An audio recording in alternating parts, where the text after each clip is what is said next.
Apa kabar teman-teman semuanya? Semoga kabar baik ya. Video tutorial kali ini tentang cara menonaktifkan notifikasi suara dari Instagram.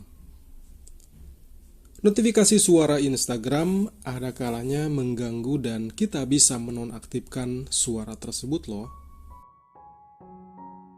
Caranya adalah kalau teman-teman semuanya pengguna HP Xiaomi, kita bisa menekan lama folder atau logo Instagram kita di beranda HP kita. Lalu tekan info aplikasi.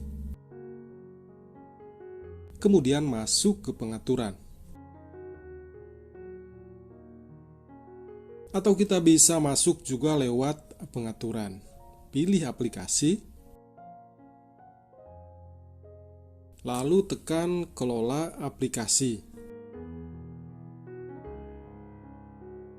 Selanjutnya cari aplikasi Instagram.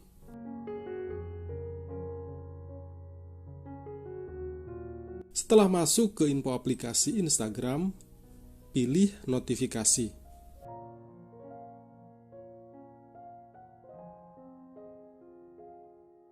Nah, di bagian izinkan suara, nonaktifkan perizinannya dengan cara menggeser ke sebelah kiri. Kenapa? Dengan cara ini kita tidak akan terganggu lagi dengan suara-suara notifikasi dari Instagram kita, karena kita telah menonaktifkannya. Semoga video ini bermanfaat ya. Salam.